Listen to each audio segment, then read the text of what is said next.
네, 지금 바울과 베드로 이야기를 하고 있는데 게바는 베드로예요.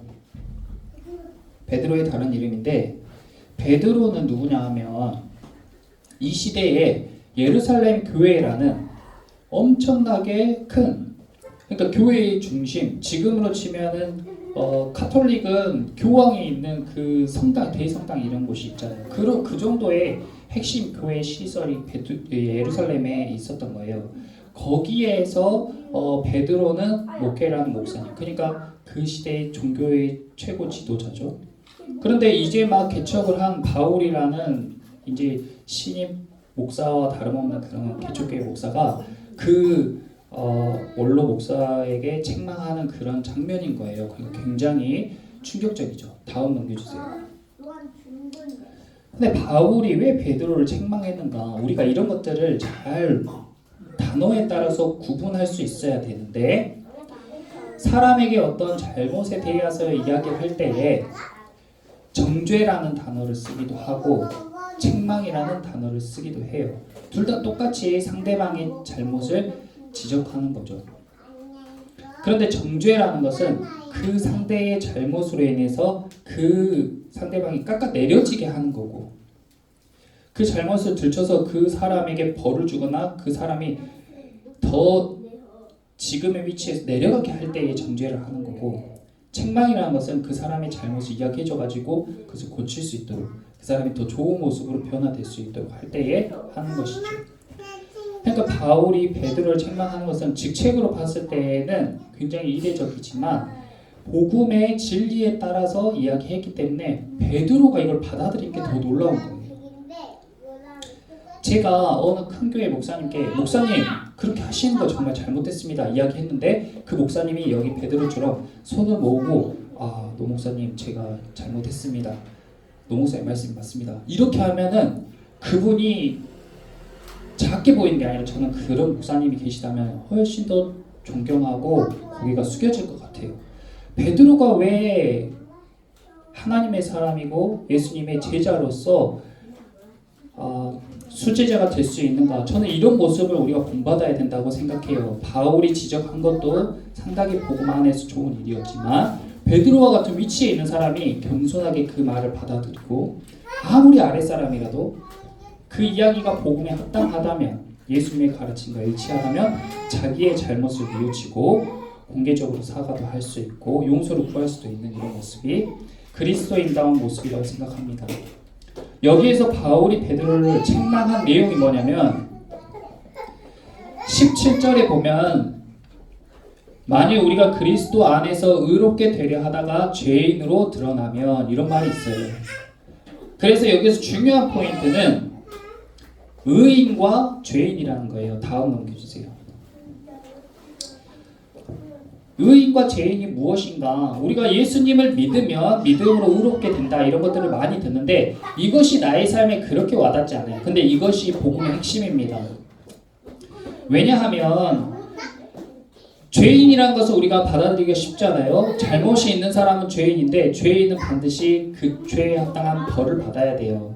만약에 우리가 법원에 가서 어떤 잘못으로 인해서 재판을 받는다면 판사가 이야기하는 그 판단에 따라서 당신이 죄가 없으면 의인이라고 판단을 할 거예요. 무죄라고. 죄가 있다면 죄인이라고 판결을 하고 그에 따르는 형벌을 내릴 겁니다. 그럼 우리가 그걸 받아들이죠. 근데 우리가 다 죄인이란 뜻은 우리가 다 엄청난 형벌을 받을 사람들이라는 거예요. 근데 그것이 지금 즉시 내려지는 판결이 아니기 때문에 우리는 그것에 대해 잘 인지하지 못하고 살아가죠. 그런데 믿음으로 의롭게 된다는 것은 우리가 그 엄청난 형벌을 받아야 될 운명인데 믿음으로 의롭게 돼서 무죄 선언을 받았다는 거예요. 재판에서. 그러니까 이것이 굉장히 중요하죠. 그런데 우리 일상 삶 가운데서도 이것이 중요한 이유가 있어요. 왜냐하면 우리는 법원에 갔을 때에만 판사를 만나고 재판을 하는 게 아니라 우리 일상에서도 너무나 많이 이런 판단을 하게 되고 재판을 받게 돼요. 예를 들자면 가정에서 어린아이가 어떤 행동을 했어요. 어떤 행동을 딱 하면 그것에 대해서 판단하는 사람이 보통 누가 그것에 대해서 판단을 해요? 이 행동이 잘못이 있는지 없는지를 누가 판단해요? 그것을? 부모님. 그럼 부모님이 그 상황에 대한 재판관이 되는 거예요. 그러면은 아이에게 너는 이 행동은 의롭다. 너는 이 행동은 의롭지 못하다. 너는 의인이다. 죄인이다. 속된 말로 표현하면 이렇게 우리는 매일매일 이런 걸 판단해요. 나랑 같이 하는 저 사람 저거 잘못했는데 저 사람 죄인이야. 내 안에서도 판결을 내린단 말이에요. 그러니까 우리는 늘 재판이나 이 판결에 아주 밀접한 관계가 있어요. 우리 삶과. 저 사람은 너무 별로야. 이것은 누가 판결을 내린 거예요? 내가 판결을 내린 거죠. 내 안에 있는 그 의의 기준에 따라서 저 사람은 유죄야. 저 사람은 무죄야. 그러니까 난 다시는 저 사람 만나지 않는 형벌을 내리겠어. 이렇게 우리가 판결을 한단 말이에요. 이렇게 우리가 의인과 죄인을 구분하는 그 기준이 있어야 될 거 아니에요. 우리가 맨날 이런 것들을 판단하는데 그 기준이 있어야 구분을 하잖아요. 그래서 그 기준이 되는 게 바로 법이에요. 그래서 오늘 제목이 종교인과 사회인과 기독교인의 법입니다. 그래서 제가 법에 대한 이야기를 좀 해보려고 해요. 법이 우리 삶 가운데 아주 멀리 있는 것 같지만 실상은 우리가 다 안에 갖고 있는 것들이 법이기 때문에. 다음 넘겨주세요. 그렇다면 우리가 법 하면은 헌법을 생각하기 쉬운데 방금 이야기한 것처럼 가정에서 부모가 법관이 될 수 있고 또 내 안에서 내 스스로 많은 사람들에게 법관이 될 수 있어요. 그러면 그 기준의 법은 어떻게 생겨나는 거냐? 첫 번째는 자기 안에 있는 법이 어떻게 생겨난 건지 생각해 보세요. 첫 번째는 날 때부터 가지고 있는 본성이 있어요. 그 법에 의해서 우리는 정의롭게 판단해요. 예를 들어서 생명을 해치면 안 되고 그리고 내가 다치는 행동을 해서는 안 되고 이런 본성에 따라서 판단하는 것은 내가 날 때부터 내 안에 가지고 있는 거란 말이에요. 그리고 누군가로부터 전해 들은 지식이 있죠. 그런 지식으로 생긴 법이 있죠. 할아버지 할머니한테 어려서부터 들었던, 부모님한테 들었던, 선생님한테 들었던, 친한 형이나 언니나 누나나 이웃 친구들에게 들었던 그런 모든 그런 전해 들은 지식들이 축적돼 가지고 내 안에 어떤 기준, 어떤 법을 형성해요. 그것에 의해서 우리는 판단한단 말이에요. 이것이 옳고 이것은 옳지 않아. 이것은 의롭고 이것은 의롭지 못해. 세 번째는 책으로 대표되는 것은 어떤 텍스트나 기록에 대해 이야기한 거죠. 오랜 세월 동안 축적되어 온 그런 텍스트로 우리가 전수받은 지식들. 그리고 또 신에게서 받은 계시가 있어요. 신이 나에게 이런 계시를 했기 때문에 이것은 옳고 이것은 옳지 않아. 이렇게 그런 것들이 아주 이렇게 복합적으로 우리 안에 법에 대한 기준을 딱 만들고 있어요. 그러니까 각 사람이 가진 법리나 기준이 어떻겠어요? 다 다르다. 다 달라요. 그러니까 어떤 문제에 대해서 나는 이렇게 생각하는데 이 사람은 이렇게 생각할 수 있어요. 가까운 예로 부부도 달라요. 똑같은 상황에 아이가 어떤 행동을 했는데 아빠가 보기에는 잘못한 게 아니에요. 엄마가 보기에는 잘못이에요. 그러니까 부딪히는 거예요. 혼란스러운 거예요. 그러면 이 아이 안에서는 그것이 굉장히 요동하면서 자기가 가지고 있는 다른 경험과 지식과 짬뽕이 돼서 자기 기준이 또 만들어져요. 그러니까 사람이 사는 이 사회는 혼란스러울 수밖에 없어요. 그러니까 나라에서 강력하게 헌법이라고 법을 딱 규정해가지고 이것으로 모든 사람이 따르게 하는 것이죠. 그게 사람들이 다 납득할 수 있는 건 아닙니다. 혼란을 막기 위해서 나라에서 그렇게 규정을 한 거예요. 그런데 이 법이라는 것이 성경에도 계속 기록이 되어 있어요. 언제부터 기록되어 있냐면 오래전에 구약시대부터 하나님께서 이스라엘 백성들에게, 유대인들에게 율법이라는 법을 주신 거예요. 그것이 우리가 가진 법의 모태가 됩니다. 사람들이, 다음 넘겨주세요. 사람들이 법이 없을 때에는 죄를 몰라요. 우리가 제일 10계명 중에 제일 첫 번째가 살인하지 말란데 왜 살인을 하면 안 돼요? 왜 살인하면 안 됩니까? 제가 이걸 어떤 학생에게 질문했어요. 제가 예전에 가르치는 학생한테 야, 왜 살인을 하면 안 되냐? 기독교가 필요 없다고 하길래 나눈 대화 중에 제가 이야기한 거예요. 왜 살인을 하면 안 되냐? 살인하면 안 되죠. 감옥 가니까. 그래? 그러면 왜 살인한 사람은 감옥 가지? 법에 그렇게 돼 있으니까요. 아 그래. 그럼 만약 우리나라에서 살인을 합법으로 통과시킨다면 그러면 살인을 해도 되냐? 아 그래도 살인은 안 되죠. 왜 안 돼? 어떤 기준으로 안 돼? 그러니까 말을 못 하는 거예요. 왜 살인을 하면 안 돼요? 이유가 없어요. 근데 우리는 다 살인하면 안 된다고 알아요. 왜 그런지 아세요? 하나님이 살인이 죄라고 말씀해 주신 이유로부터 사람은 그것이 죄인 줄 알고 안 한 거예요. 도둑질도 마찬가지예요. 간음이요, 간통이 죄였어요. 근데 우리나라에서 합법으로 통과시키니까 간통이 죄가 아니래요. 낙태가 죄였습니다. 낙태도 통과시키니까 죄가 아니래요. 동성애도 잘못이었어요. 근데 동성애도 이제 죄가 아니라고 통과시키려 해요. 근데 나라에서 그걸 정하면 그것이 기준이 되는 거예요. 그렇게 법이 생겨나요. 그런데 유대인들은 하나님이 주신 율법을 완벽한 법으로 여기고 그것을 아주 철저하게 지키며 살아가는, 그것을 아주 프라이드로 여기는 그런 사람들인데, 이 사람들의 이중성이 굉장히 중요합니다. 그래서 제가 이걸 종교인의 법이라고 했는데 이것이 유대인에게만 속한 것이 아니라 교회를 다니는 우리들에게도, 지금 이 시대의 교회에 다니는 많은 사람들 가운데에도 이런 모습이 있기 때문에 제가 이걸 이야기하는 거예요. 유대인들은 율법이 있어요. 그런데 바울이 유대인들에게 고발당해가지고 예수님과 똑같은 이유로, 예수님이 구세주고 예수님이 그리스도고 죽었다가 부활하셨다, 예수님을 믿어야 구원을 받는다, 이걸 전했다는 이유로 고소를 당해요. 그래가지고 유대인들이 바울을 재판관에게 넘깁니다. 그런데 바울이 공회에서 나는 범사의 양심을 따라 하나님을 섬겼습니다 하고 이야기를 했는데, 재판관이 되는 대제사장이 옆에 있는 사람에게 그 입을 치라 이랬어요. 지금 재판을, 신문을 받고 있는 바울의 입을 치면은 돼요, 안 돼요? 안 되잖아요. 재판장에서 검사와 변호사가 이렇게 있는데, 피고랑 원고가 있는데, 피고가 저는 잘못한 것이 하나도 없습니다 했는데 판사가 검사 저 피고 입 치세요 이렇게 하면은 되겠냐고요. 근데 지금 그런 상황이잖아요. 그래서 바울이 회칠한 담이요 하고 대제사장에게 이야기했어요. 회칠한 담이라는 것은 더러운데 깨끗하게 겉에만 흰색으로 딱 칠한 담을 이야기해요. 안은 새까맣게 더러운데 겉만 깨끗하게 포장한, 페인트 칠한 그런 담. 그러니까 너는 겉보기에만 번지르하지 속은 완전 죄투성이다 하고 지적한 거예요. 율법대로 심판한다고 앉아서 율법을 어기고 나를 치라 하냐.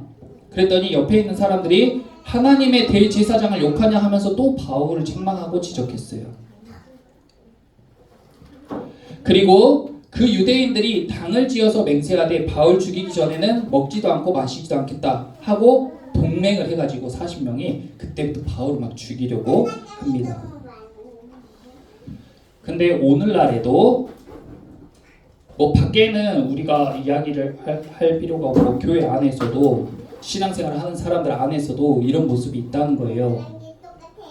목회자가 무언가 잘못을 했어요. 그러면 성도들이 이야기할 수 있죠. 옆에 있는 사람이 이야기할 수 있잖아요. 바울이 베드로에게 지적한 것처럼 이야기할 수 있잖아요. 그런데 입을 닫는 거예요. 말을 못하게 하는 거예요. 그리고 옆에 그 목회자를 따르는 성도들이 아니 목사님한테 그렇게 말하냐, 목사님이 말하면 따라야지 목사님한테 그렇게 하냐. 근데 그 사람이 계속 아니 그래도 그건 아니잖아요 하니까 이 목사님을 추종하는 무리들이 당을 지어가지고 저 사람을 축출해내자, 저 사람을 정죄하자, 이렇게 당을 지어가지고 맹세를 하는 거예요. 이런 것들이 비일비재하잖아요. 가장 하나님의 법을 잘 지켜야 될 사람들이 겉으로는 율법을 엄청 잘 지키는 것처럼 기도도 하고 11조도 하고 예배도 꼬박꼬박 잘 드리고, 그런데 막상 이런 중요한 문제가 있을 때는 감정적으로, 상황적으로, 충동적으로 자기들의 유익을 쫓는 쪽으로 당을 지어가지고 말하는 사람의 입을 쳐버리고 입을 막고, 그리고 자기들이 말로 안 되니까 죽여버리려 하고 조용히 죽이려고 해요. 이런 것들이 종교인의 모습이라는 거예요. 교회를 다니는 사람이, 예수님을 믿는다고 하는 사람들이 다 그리스도인이 아니고 그 안에서 종교 생활을 하는 사람들은 종교인의 법과 전통을 따르죠. 자기가 종교인이라고 생각 안 할 수도 있어요. 근데 그렇게 행동하는 사람이 종교인이라는 거예요. 그리고 저와 여러분도 베드로와 같이 우리는 잘 그리스도인으로 살고 싶지만 실수할 수가 있어요. 그런 것들을 인정하고 살아야 돼요. 다음 넘겨주세요. 그렇다면 하나님을 믿지 않는 사회, 이 당시에는 로마가 기준이죠. 로마에서 만들어진 그 법이 오늘날 법의 기초가 돼요. 굉장히 탁월한 법입니다. 사도행전 23장에서 바울을 대제사장과 유대인들이 재판했어요. 근데 그들은 로마의 식민지였기 때문에 자기들이 죄인을 사형시킬 수 있는 권리가 없어요. 그래서 로마의 그 재판관에게 바울을 상소합니다. 넘깁니다. 그래서 이 베스도란 사람이 로마의 재판관인데, 바울이 이제 로마의 재판장에 딱 섰어요. 그래가지고 똑같이 이야기하니까 이 재판관이 바울에게 옳지 아니한 일이 있으면 고발하라 이렇게 이야기를 했어요. 그랬더니 유대인들이 여러 가지 중대한 사건으로 고발을 했는데 증거를 대지 못했어요. 바울이 이것도 잘못하고 저것도 잘못했어요 라고 이야기는 너무 많이 했는데 그거에 대한 증거는 하나도 없는 거예요. 심증만 있는 거예요. 그러니까 25절에 내가 살피건대 죽일 죄를 범한 일이 없더라. 1절부터 25절까지 쭉 이 재판 내용에 관해서 자세하게 기록되는데, 결국에 주변에 유대인들이 그렇게 막 성을 내고 바울은 죽여야 될 사람입니다 해도 그것에 흔들리는 게 아니라, 이 재판관이 내가 철저하게 살펴봤는데 증거도 없고 이 사람을 죽일 죄를 난 찾지 못했다. 그래서 이 사람을 사형시킬 수 없다 하고 이야기한 거예요. 그러면 일반 사람들이 보기에 하나님을 열렬하게 믿는 유대인들과 하나님을 알지 못하는 로마인들 중에 누가 더 정의로워 보이겠어요? 로마인들이 더, 이방인들이 더 정의로워 보이겠잖아요. 저는 이게 이 시대와 똑같다고 생각해요. 교회를 다니지 않는 사람들이 교회에서 열심히 부르짖어 기도하고 하나님 찾는 사람들보다 차라리 교회 안 다니고 정직하게 사는 사람들이 더 정의로워 보일 수 있다고요. 이것이 우리가 흔하게 볼 수 있는 오류죠. 그런데 그렇다면 그리스도인과 종교인은 어떻게 구분되어야 할까? 우리는 삶 가운데 우리 아이들, 내 이웃들, 내 주변인들을 판단할 때 그러면 사회법으로 하는 게 옳으냐? 종교인들처럼 행동해야 되냐? 종교인들처럼 너 주일에 예배 빠지고 어디 갔어? 너 진짜 하나님한테 벌 받을 거야. 죄인이야. 너 교회 빠져서 너 그 일 생긴 거야. 이렇게 정죄할 거냐고요. 종교인들이 하는 행동이에요. 예수님이 그렇게 지적하지 않으셨어요. 다음 넘겨주세요. 사회법이 아무리 로마법이 치밀해 보이고 탁월해 보여도 구멍이 있죠.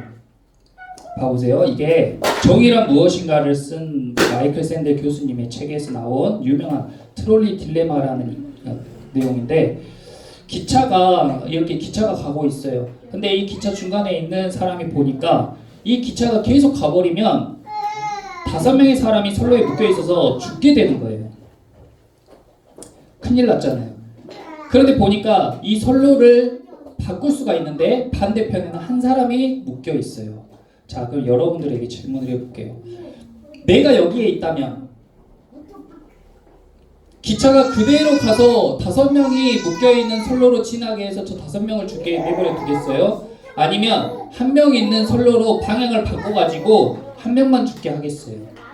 마음속으로 한번 생각해 보세요. 이 질문을 했더니 대부분의 사람들이 한 명 있는 곳으로 선로를 바꾸겠다고 했어요. 여기도 아마 그렇게 생각하신 분들이 있을 수 있어요. 다음 넘겨주세요. 그런데 이렇게 이해를 바꿔볼게요. 기차가 가고 있는데 5명의 사람들이 선로에 묶여 있어요. 그리고 내 옆에는 덩치가 큰 사람이 서 있어요. 이 덩치 큰 사람을 밀어버리면 이 덩치 큰 사람 때문에 기차가 멈출 수 있어요. 이런 경우에는 5명이 죽게 내버려 두겠어요? 아니면 옆 사람을 밀어가지고 기차를 멈춰 세우겠어요? 똑같이 한 명이 죽는 거. 근데 이런 경우에는 거의 대부분 기차가 가게 내버려 둔다고 해요. 그럼 어떤 차이예요? 똑같은 상황인데 5명이 죽게 둘 거냐 아니면 1명이 죽게 내가 개입을 할 거냐라는 문제잖아요. 근데 레바를 당겨가지고 선로를 바꾸는 것은 많은 사람들이 찬성했어요. 근데 내가 직접 손으로 밀어가지고 기차에 사람이 부딪히게 하는 것은 거절했단 말이에요. 이게 어떤 의미냐면 이것이 지금 우리가 살고 있는 시대에 법이 집행되는 행위와 같아요. 이것이 법의 약점이라는 거예요. 내가 옆에 있는 사람을 내 손으로 밀면 이것은 100% 누구의 죄가 돼요? 내 죄가 되죠. 내 손을 더럽힌 게 되겠네. 내 손에 피를 묻힌 게 되잖아요. 그런데 내가 레버를 당기는 것. 근데 그 레버를 위에 있는 사람이 야 5명 죽게 내버려 두면 안 되니까 1명 있는 쪽으로 레버 돌려. 예 하고 레버를 돌렸어요. 그러면은 이것이 누구의 죄가 돼요? 명령 내린 사람 죄예요? 레버 당긴 사람 죄예요? 분산이 됐죠, 죄가. 근데 이 오더가 10명에게 분산된다면, 이 오더가 100명에게 분산된다면 누구한테 죄를 물을 수가 있어요? 이게 죄의 악의 분산이라는 건데, 이렇게 요즘 시대에는 법이 이런 잘못을 분산시켜가지고 흐리게 만들어요. 그리고 자기가 원하는 쪽으로 내가 추구하는 방향이 5명이 치이는 쪽이라면 그쪽으로 유리하게 법을 해석하고, 내가 유도하는 쪽이 1명이 치이게 하는 쪽이라면 그쪽으로 유리하게 법을 해석하는 거예요. 그러니까 사회법도 굉장히 구멍이 있다는 거죠. 그런데 그리스도인들이 따르는 생명의 성령의 법이라고도 불리는 이 법은 그럼 어떤 법이냐? 이 법은 유대인들이 이야기하는 율법을 그대로 따르는 법이에요. 그런데 율법은 우리가 다 지킬 수가 절대 없단 말이에요. 그래서 그 율법을 알면 알수록 우리가 죄인이라는 사실 밖에는 다른 게 없어요. 17절에 만일 우리가 그리스도 안에서 의롭게 되려 하다가 죄인으로 드러나면 그리스도께서 죄를 짓게 하는 자냐? 결코 그럴 수 없느니라. 간혹 이런 질문하는 사람이 있습니다.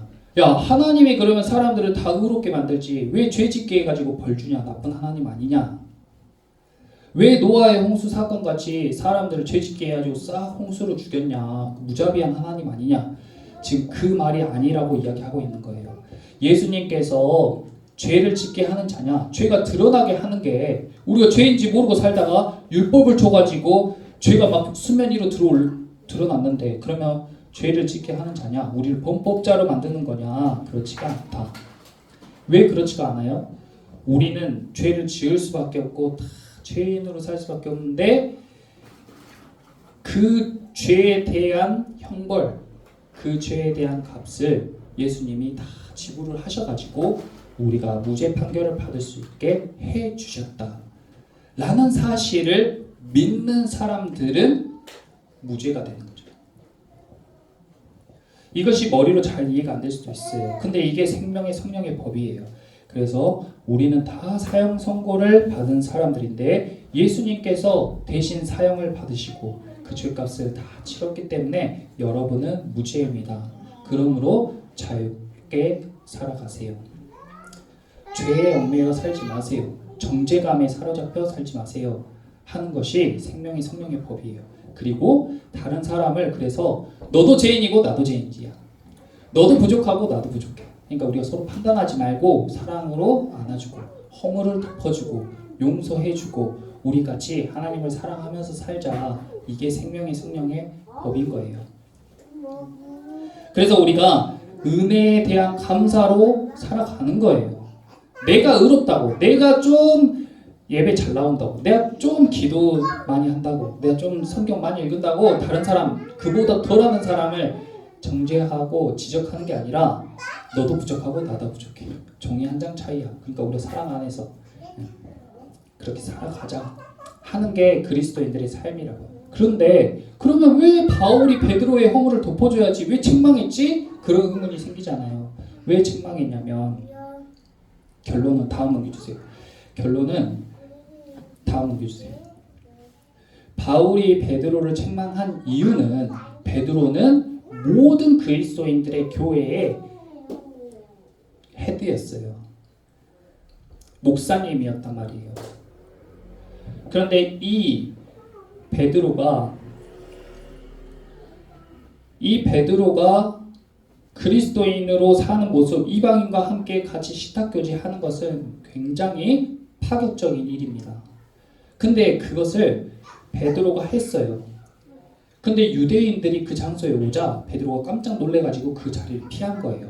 그러면 어떻게 된 거예요? 그리스도인의 법 안에 살아가다가 다시 종교인의 법으로 자기가 돌아간 거예요. 그렇게 될 수 있어요. 사람들의 시선 때문에, 어떤 상황 때문에 그렇게 될 수 있단 말이에요. 그렇기 때문에 베드로가 그렇게 행동함으로 인해 13절에 봐보세요. 베드로가 이제 12절 끝부분에 할례자들을 두려워하여 떠나 물러갔잖아요. 그랬더니 13절에 남은 유대인들도 그와 같이 외식함으로 바나바도 그들의 외식에 유혹되었느니라. 외식이라는 것이 아까 회칠한 단과 같이 겉모양만 포장하는 걸 외식이라고 해요. 겉과 속이 다르게 행동하는 것. 교회에 다니지 않는 사람들이 교회를 향해서 제일 혐오하고 싫어하는 게 바로 외식입니다. 겉으로는 거룩한 척하면서 그들의 속 안에는 더 세속적이고 더 탐욕적인 모습을 볼 때에 진저리가 나는 거예요. 그러니까 그리스도인들은 그런 것들을 경계해야 돼요. 바울은 그 부분을 딱 짚은 거예요. 베드로 당신이 헤드인데, 당신이 목회자고 모든 성도들이 당신을 보면서 신앙생활을 하고 있고 예수님을 알아가고 있는데 당신이 그렇게 행동하면 우리 복음이 이제 헛것이 돼버려요. 왜 갈라디아서 1장에 사람들이 1장 6절에 그리스도의 은혜로 너희를 부르신 이를 이같이 속히 떠나 다른 복음을 따르냐. 지금 이 갈라디아 성도들도 베드로를 보면서 신앙생활하는데 베드로의 행동을 보고 바로 속히 복음을 떠나서 다른 복음으로 가는 현장이라고요, 이게. 그래서 바울이 얼른 지적한 거예요. 얼른 책망한 거예요. 당신이 그렇게 행동하면 우리가 전한 복음은 다 헛것입니다. 그러니까 베드로도 아차 싶어가지고 맞아, 내가 잘못했어, 이거. 바로 잡는 거죠. 다음 넘겨주세요. 그래서 그리스도인답게 사는 삶은 어떤 것인가? 우리 안에 있는 법이, 여러분 안에 법이 있거든요. 그 법에 따라서 나는 선택하고 행동해요. 판단하고 옳고 그름을 분별해요. 사람은 다 자기가 생각하는 선에 따라서 움직여요. 이것이 선하다 하는 쪽으로 움직인단 말이에요. 주일에 하나님 앞에 예배를 드려야 되는데 이 예배를 드리는 게 선한 거냐, 아니면 다른 중요한 일을 가는 게 선한 거냐, 이걸 판단한단 말이에요. 내 안에 법이. 그리고 더 선한 것, 더 정의로운 것을 향해서 가는 거예요. 그러니까 내 안에 있는 기준과 법이 굉장히 중요해요. 그래서 말씀을 가지고 우리의 기준을 세우자는 겁니다. 복음이 그런 거예요. 하나님이 주신 선물이에요.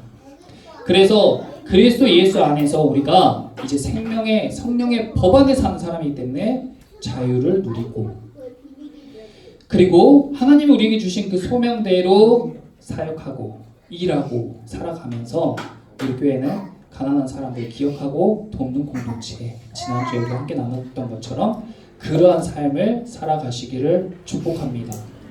그렇게 하는 게 당장에는 굉장히 얽매인 삶 같고 묶인 삶 같지만 결국에는 그것이 진정한 자유로운 삶이고 진정으로 평안한 삶이고 진짜 사람들이 저런 삶이 그리스도인의 삶이구나 하고 본받을 수 있는 그런 삶이 되는 거예요. 그래서 오늘 우리 함께 말씀을 나눴는데 우리도 언제든지 복음을 떠나서 속히 다른 복음을 향해 살아갈 수 있는 연약한 존재라는 것을 인지하시고, 혹시 저도 실수할 수 있는데 목사님 실망이야 하고 떠나버리는 게 아니라 저한테 이야기를 해주시면 제가 베드로처럼 겸손하게 그 말을 듣고 우리가 같이 다시 복음 안에서 하나 되는 그런 공동체, 그런 교회가 되었으면 좋겠습니다. 기도하겠습니다. 주님 감사합니다. 아버지, 바울도 베드로도 그리고 우리 교회와 저와 모든 성도들도 우리는 다 부족하고 연약하고 실수가 많습니다. 그러나 주님께서 주신 생명의 성령의 법 안에 살기를 원하오니 아버지, 우리가 이 세대를 본받지 않고 이 시대와 사회와 문화를 본받지 않고 오직 그리스도 예수 안에서 하나님의 선하시고 온전하시고 기뻐하시는 일이 무엇인지 잘 분별할 수 있는 그런 기준, 그러한 법이 우리 안에 있게 하여 주시옵소서. 그래서 우리가 때로는 우리 자녀들을 판단할 때, 또 우리 이웃들을 판단할 때, 내 주변에 있는 상황들을 판단할 때 세상의 법이나 세상의 지식으로 한 것이 아니라 하나님의 법과 하나님의 지혜로 할 수 있도록 은혜를 베풀어 주시옵소서. 늘 겸손하게 하시고 사랑으로 하나 되는 공동체가 되게 하시고 생명의 성령의 법 안에서 자유를 누리며 행복하게 살아가는 우리 처음사랑교회 모든 성도가 되게 하실 것을 기대하며 감사드리며 거룩하신 예수님의 이름으로 기도합니다.